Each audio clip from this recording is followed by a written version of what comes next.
В эфире Абхазского телевидения информационный выпуск Амши Кушара. Здравствуйте. Сегодня в выпуске. Выделили земельные участки под строительство. Репортаж с заседания правительства. Слово о друге ученом политике. В Общественной палате прошло заседание памяти Юрия Воронова. 80 спасенных детских жизней за 3,5 года. Фонд Ашана продолжает акцию «Спасем жизнь вместе». Повестка сегодняшнего заседания Кабинета министров включала 11 основных вопросов и 5 дополнительных. Большая часть из них касалась выделений земельных участков под строительство санаторно-курортных объектов и строительство многофункционального делового центра. Подробности в репортаже Амры Амичба. В начале заседания был рассмотрен вопрос о назначении Дмитрия Осия заместителем начальника Государственного управления связи и массовых коммуникаций Республики Абхазия. Постановлением правительства утверждено положение о Государственном комитете по стандартам потребительскому и техническому надзору. По словам замначальника Госкомитета Ираста Гумава, произведено сокращение штата на 15%, что не повлияет на эффективность работы ведомства. Теперь там будут работать всего 59 человек. Министр экономики Адгур Арзинба представил на рассмотрение постановление о предоставлении предприятию МДДД право пользования участками недр в пойме реки Моква.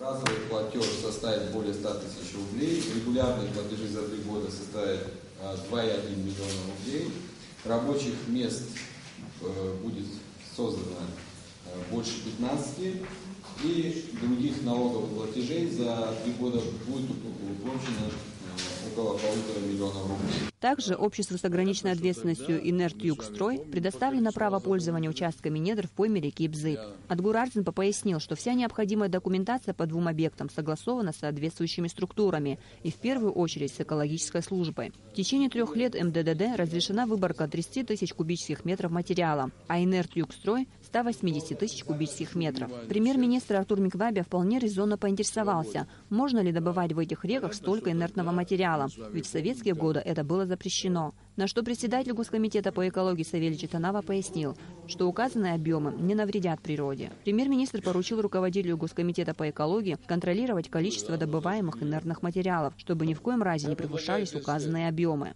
При обсуждении следующего постановления о даче согласия администрации Гагарского района на предоставление фирме «Берег Лдза» земли в селе Лдза для строительства санаторно-курортного объекта, по предложению премьер-министра снижен срок аренды с 25 лет до 10 с правом пролонгации. По мнению Артура Миквабия, планируемая сборно-разборная конструкция курортного объекта не просуществует столько времени, а на это место в дальнейшем можно претендовать инвестор, который мог бы построить капитальное здание.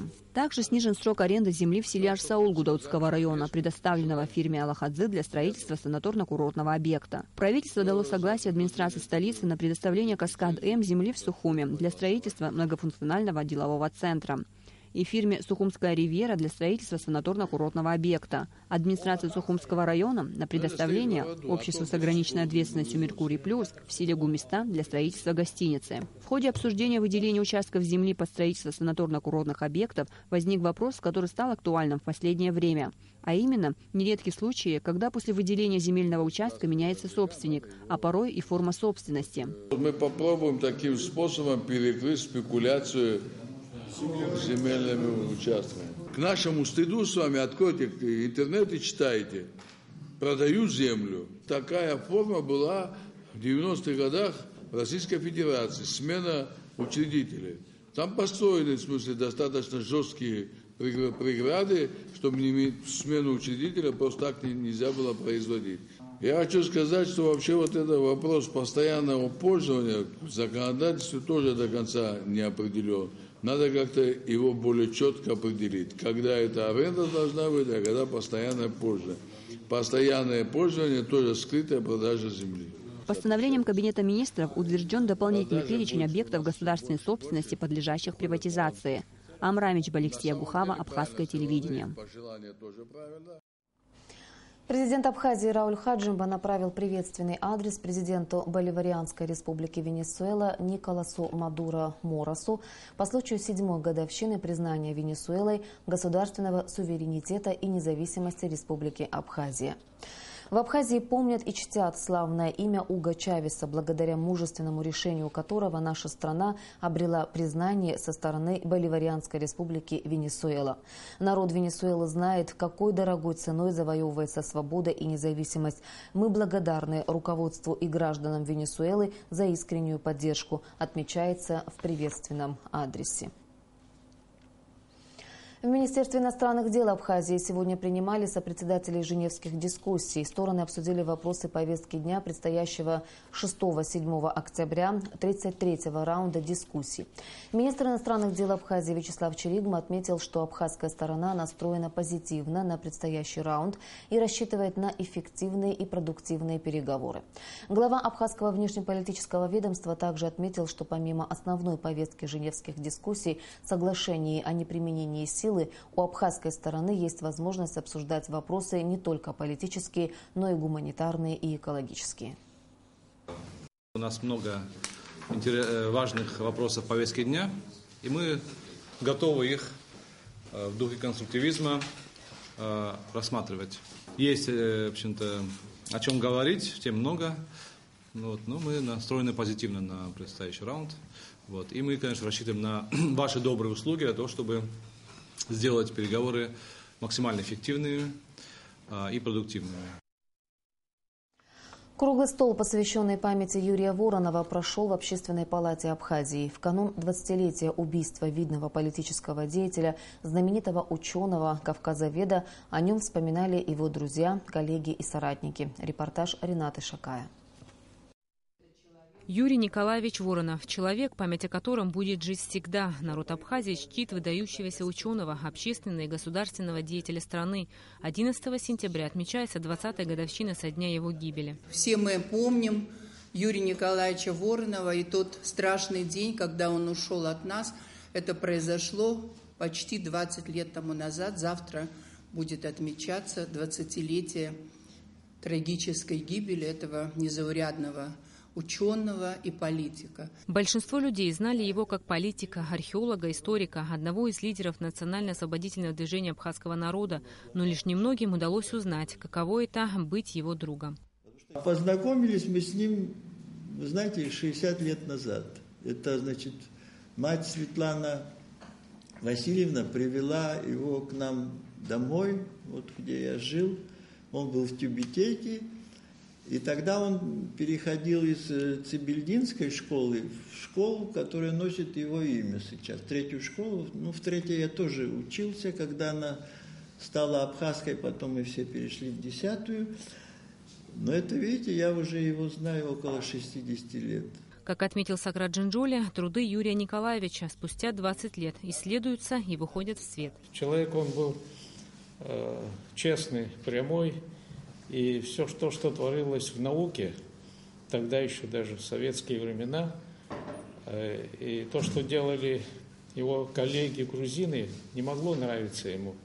И она тогда, может быть, носила такую конфронтацию научную. И, будучи честным человеком, он остался таким же на этой позиции. И после того, как развалился Советский Союз, война началась против Абхазии, но он уже становится политиком и остается верным себе. Жизнь Юрия Воронова прервалась в 1995 году. Боль, которую испытали тогда родные, друзья, коллеги, весь наш народ, не утихает и по сей день. 11 сентября к могиле Юрия Николаевича придут не только те, кто знал его при жизни. Он прожил всего 54 года, совсем немного, для тех больших дел, которые он успел сделать во благо своей родины. Рената Шакая, Эльдар Дамиров, Абхазское телевидение. Сейчас о крупном дорожно-транспортном происшествии в столице. Авария произошла сегодня около 6 часов вечера на выезде из Сухума. Есть пострадавшие. Все подробности у Нисфы Аршба. Авария произошла на выезде из Сухума в сторону Гуместинского моста. Водитель красной «Мазды» не справился с управлением и столкнулся с маршрутным такси. В «Газели», направлявшейся из Псу в столицу, находилось 16 пассажиров. Среди них малолетний ребенок. Вследствие удара маршрутка опрокинулась и загорелась. Произошло дорожно-транспортное происшествие в районе 18 часов на этом промежутке дороги ехал пассажирский «Газель». На этом повороте он ехал по своей линии. Навстречу ехала «Мазда». Девочка, 24 года, отживания за рулем. По виду дорожно-транспортного происшествия следствие, наверное, докажет, потом вина, но по нашим взглядам, что мы сегодня видим, она въехала навстречу, ударила заднее колесо пассажирского автобуса. Она перевернулась, загорелась, но оперативно вовремя потушили. Угрожающей жизни смерти такого нет. Слава Богу, жертв нет. Многометровая автомобильная пробка образовалась уже через несколько минут после происшествия. Для устранения последствий ДТП на место выехали сотрудники госавтоинспекции и спасатели. Около 10 пассажиров доставлены в Сухумскую ЦРБ с различными травмами, в том числе и 3-летний ребенок, у которого перелом руки. Водитель «Мазды» отделался незначительными ушибами. О состоянии других пассажиров маршрутного такси узнать не удалось, так как все врачи ЦРБ были задействованы в оказании медицинской помощи пострадавшим. Нисфа Аршба, Роберт Ломи, Абхазское телевидение. В ближайшее время после продолжительного ремонта откроет свои двери Гудаутская районная больница. Накануне в актовом зале администрации района министр здравоохранения Анзор Гоов представил коллективу больницы нового руководителя этого лечебного учреждения. Исполнять обязанности главврача больницы будет выпускник аспирантуры института имени Склифосовского, врач-хирург больницы Хаджарат Шамба. Он поблагодарил за оказанное доверие и заверил собравшихся, что приложит все усилия для улучшения качества медицинского обслуживания населения района.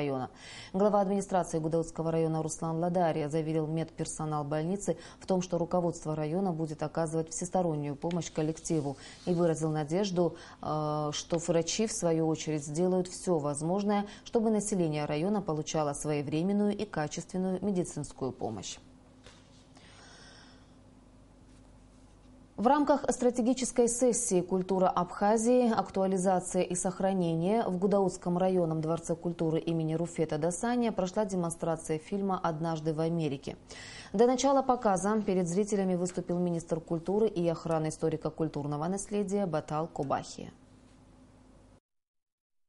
Вы посмотрите замечательные фильмы, на которых формировалось многие поколения. Один из них, например, Тория Скола. Это вот мы как любили друг друга с Стефани, с Андреем, Марчелло Мастрояни. Это брендовый фильм, который практически с 50-х годов бессменно идет во всех кинотеатрах мира. Фильм, который невозможно не смотреть. Есть фильмы, которые в любое время включаешь телевизор и с любого момента смотришь и до конца. Их бывает очень мало. 80 спасенных детских жизней за 3,5 года. Культурно-благотворительный фонд «Ашана» продолжает акцию «Спасем жизнь вместе». О работе фонда наш следующий репортаж. Заслужить доверие и доказать в работе. Команда культурно-благотворительного фонда «Ашана» более 3 лет работает над проектом «Спасем жизнь вместе». Излечить тяжело больных детишек и дать им шанс на новую жизнь – главная цель благотворительного фонда. Общая сумма, собранная в течение 3,5 лет существования фонда, составляет 25 миллионов рублей. 5 из них – сумма, собранная абонентами компании сотовой связи. Наверняка сегодня не найдем ни одного человека, который бы каким-то способом не помог, чтобы вот какую-то копеечку не внес. Каждый из нас вкладывался в эти 25 миллионов рублей для того, чтобы эти дети, которые к нам обращаются, чтобы они были здоровыми. Если мы вспомним только наше начало, 2011 год, это был мальчик, которого 3 порока сердца, и за одну операцию его вылечили. Если мы вспомним следующего ребенка, Аслану Джинджолию, то она прошла на сегодняшний день 13 курсов лечения. Бесспорно, это показатель высшей степени сознательности, способности сострадания общества и, конечно же, желания действовать, чтобы помочь. Директор культурно-благотворительного фонда едва сдерживает слезы, ведь за время работы с тяжело больными детьми они столкнулись с потерями. Многие помнят подопечных фонда, тяжело больных Ислама Ладария и Георгия Дагаргуля. Им не смогла помочь даже современная медицина. Но благотворительность это становится нормой, то, в принципе, о чем мы даже и не мечтали тогда, 3,5 года назад. И ни одного нет жителя, который бы не знал бы об этом фонде. И нет ни одного ребенка, который бы не слышал бы об этом фонде и не говорил бы. И Это большая радость, потому что когда благотворительность норма жизни, тогда поднимаются ценности общечеловеческие. За эти годы с помощью собранных средств проведено 155 курсов лечения в лечебных учреждениях России и зарубежья, а 80 детишек удалось излечить навсегда. Команда Ашаны – молодой коллектив, который не может не сопереживать своим подопечным. Когда ты работаешь с такими детьми, с такими заболеваниями, видишь их проблемы, остальные проблемы, конечно, уже отсеиваются, и кажется, что самое главное – это здоровье ребенка. И родители к нам приходят с этой проблемой, и мы стараемся сделать все, чтобы оказать им эту помощь. В настоящее время 40 детишек с диагнозом ДЦП проходят курсы реабилитации. Финансовую поддержку оказывают не только люди из мира бизнеса, но и общественные организации. Уже собраны средства и на лечение тяжелобольных детей Вахтанга Канцба и Айнара Авицба. В своей очереди ожидают еще десятки детишек. Помочь им может каждый из нас. Асида Малия, Эльдар Дамиров, Абхазское телевидение. Одной из глобальных проблем центрального рынка Сухума вот уже много лет остается бездорожье. Мало кто помнит, когда в последний раз здесь проводился капитальный ремонт дорожного покрытия. Совсем недавно глава государства дал поручение исправить эту ситуацию. Сегодня вокруг центрального рынка начались масштабные работы по асфальтированию дорог. По словам работников коммунальной службы, ремонтные работы проходят в 3 этапа. Сейчас они находятся на последнем и будут завершены уже через 3 дня. На ремонтные работы выделено 12 миллионов рублей.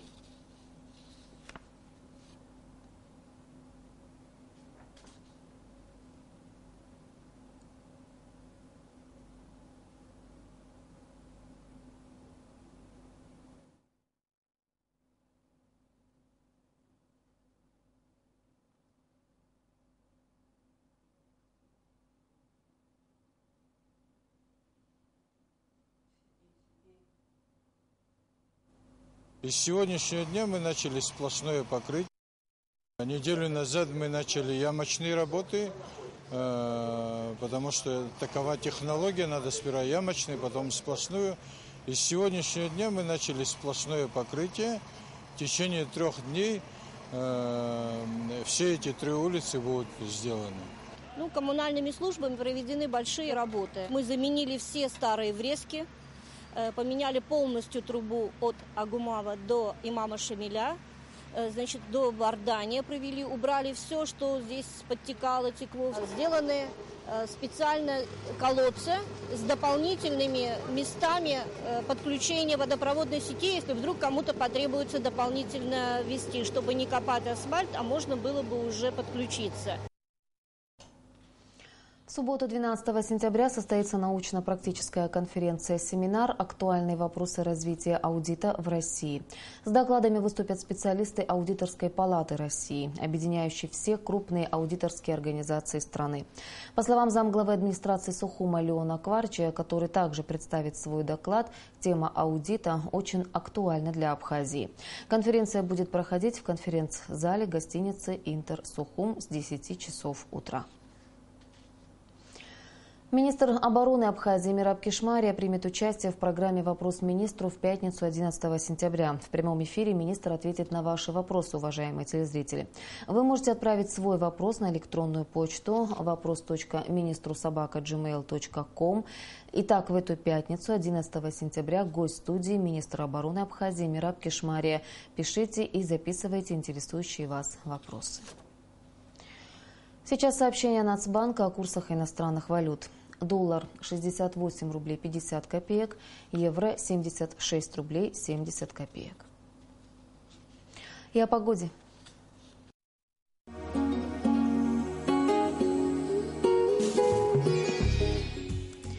По сообщению гидрометеослужбы, завтра в Абхазии ожидается небольшая облачность без осадков. Температура воздуха ночью плюс 22-24, днем плюс 30-32 градуса. Температура морской воды плюс 27 градусов. По Сухуму небольшая облачность без осадков. Температура воздуха ночью плюс 22, днем плюс 31 градус.